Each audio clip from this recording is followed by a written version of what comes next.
Bapak Mama, saudara-saudariku yang diberkati Tuhan, Shalom, selamat bertemu kembali di Suara Marturia, Rabu 19 Juni 2024. Hari ini kita akan merenungkan bagian firman Tuhan yang terambil dari Keluaran 34 ayat 1 hingga ayatnya yang ke-10. Sebelum kita membaca dan merenungkan bagian firman Tuhan ini, mari kita berdoa. Bapa di sorga, terima kasih atas penyertaan-Mu ya Bapa. Saat ini melalui kekuatan firman-Mu, mari Engkau memberkati setiap kami. Biarlah ketika kami membaca dan merenungkannya, kami juga mampu melakukan firman-Mu dalam hidup kami setiap hari. Berfirmanlah kepada kami, karena kami sudah siap untuk mendengarkannya. Amin.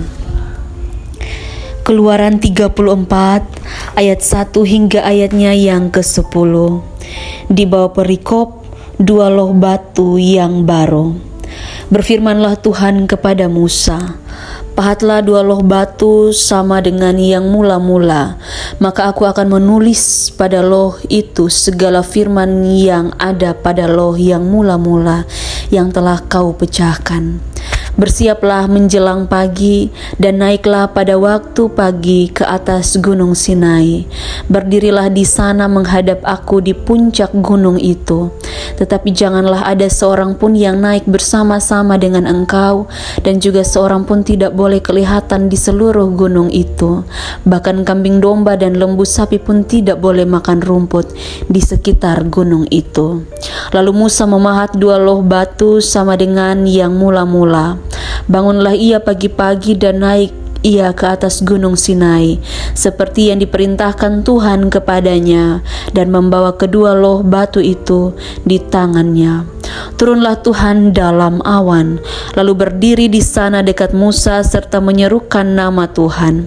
Berjalanlah Tuhan lewat dari depannya dan berseru, Tuhan, Tuhan Allah penyayang dan pengasih, panjang sabar berlimpah kasih-Nya dan setianya, yang meneguhkan kasih setianya kepada beribu-ribu orang, yang mengampuni kesalahan, pelanggaran dan dosa, tetapi tidaklah sekali-kali membebaskan orang yang bersalah dari hukuman, yang membalaskan kesalahan bapa kepada anak-anaknya dan cucunya, kepada keturunan yang ketiga dan keempat. Segeralah Musa berlutut ke tanah, lalu sujud menyembah, serta berkata, jika aku telah mendapat kasih karunia di hadapan-Mu ya Tuhan, berjalanlah kiranya Tuhan di tengah-tengah kami. Sekalipun bangsa ini suatu bangsa yang tegar tengkuk, tetapi ampunilah kesalahan dan dosa kami. Ambillah kami menjadi milik-Mu. Firman-Nya, sungguh aku mengadakan suatu perjanjian di depan seluruh bangsa-Mu ini, akan kulakukan perbuatan-perbuatan yang ajaib, seperti yang belum pernah dijadikan di seluruh bumi, di antara segala bangsa, seluruh bangsa yang di tengah-tengahnya engkau diam, akan melihat perbuatan Tuhan, sebab apa yang akan kulakukan dengan engkau sungguh-sungguh dahsyat. Demikian jauh pembacaan firman Tuhan. Yang dikatakan berbahagia adalah setiap kita yang tidak hanya membaca firman Tuhan, tetapi juga mau melakukan firman itu dalam kehidupan kita setiap hari. Bapak, Mama, saudara-saudariku yang diberkati Tuhan, Shalom, damai di hati. Tema yang membimbing kita dalam perenungan saat ini adalah keadilan berkawan dengan kasih. Sangat menarik ketika kita terus berefleksi tentang keadilan Tuhan, ya. Keadilan Tuhan itu tidak bisa disamakan dengan keadilan manusia. Kalau manusia biasanya menyatakan keadilannya dan yang lain tidak merasakan itu. Tapi kalau keadilan Tuhan ketika dinyatakan dalam kehidupan kita, kita bisa merasakan itu. bagi kehidupan kita. Keadilan Allah menyatakan bagaimana Allah itu mulia dalam hidup ini. Dalam pembacaan kita, itu menggambarkan bagaimana keadilan dan kasih Allah kepada Israel. Dalam hal ini, kehidupan Israel adalah kehidupan yang terus dituntun oleh Allah. Kenapa saya bilang seperti itu? Karena yang kita tahu bersama bahwa bangsa Israel ini adalah bangsa yang tegar tengkuk. Bangsa yang sering kali menyakiti hati Allah. Dan dapat dikatakan bahwa mereka ini memiliki dosa yang sangat besar. Tapi kasih itu melampaui dosa mereka. Karena apa? Keadilan dia selalu berkawan dengan kasih. Sama seperti tema tadi. Allah begitu besar dalam hidup ini. Tapi yang kita tahu juga bahwa Allah bisa menghukum mereka sebagai satu bangsa yang kemudian sering kali menyakiti hati Allah. Tetapi kemudian Allah juga membiarkan mereka melanjutkan perjalanan sampai ke tanah perjanjian. Kalau saja kita ada di posisi Allah, pasti kita tidak akan membiarkan orang lain yang sudah membuat kita sakit hati sampai kepada tujuan mereka. Tapi dalam hal ini luar biasanya Allah. Dengan kasih-Nya yang begitu besar di dalam kehidupan kita, Allah membiarkan bagaimana bangsa Israel sampai kepada tujuan mereka. Ini adalah keadilan Allah.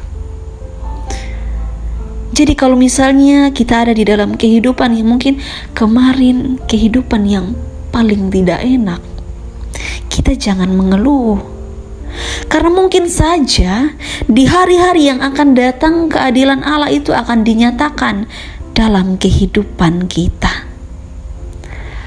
Allah sebagai Allah yang tidak terus menghukum, tetapi Allah juga hadir sebagai Allah yang penuh kasih, penuh pengampunan bagi kita semua.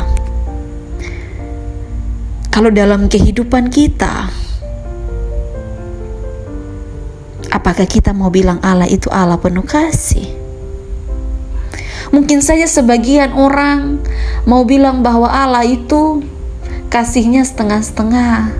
Karena dalam hidup ini seringkali kita merasakan kasih Allah, tapi seringkali juga Allah tidak menyatakan kasih-Nya. Itu mungkin bagi saya cara berpikir yang kemudian dimiliki oleh orang-orang yang tidak beriman kepada Allah sebagai Allah yang adil, Allah yang penyayang, Allah yang penuh kasih. Kita hanya berfokus kepada Allah yang menghukum manusia. Jangan seperti itu. Mari kita bersyukur karena hari ini Allah masih menyatakan kasih-Nya kepada kita dalam hidup ini. Ia menyatakan kita dalam perjanjian-Nya. Allah memberikan kita nilai-nilai dalam kehidupan. Dalam perjanjian itulah, itu alasan kenapa kita harus melakukan apa yang baik. Kita harus tahu bahwa Allah akan melakukan yang baik dalam kehidupan kita. Maka dari itu, dalam kehidupan kita, kehidupan rumah tangga, kehidupan persaudaraan, kehidupan pelayanan dan pekerjaan, mari kita lihat perjanjian Allah itu sebagai kasih yang melampaui dosa-dosa yang sudah kita lakukan. biarlah kehidupan kita adalah kehidupan yang terus berdamai dengan Allah. Kiranya Roh Kudus menolong kita semua. Amin. Mari kita berdoa. Bapa di sorga, terima kasih atas firman-Mu bagi kami. Mari memberkati setiap kami, agar firman-Mu menjadi bagian dalam hidup kami. Mari memberkati kehidupan kami ya Bapa, dari saat ini kekal selama-lamanya. Amin. Terima kasih telah mendengarkan suara Marturia. Tuhan Yesus memberkati kita semua. Shalom.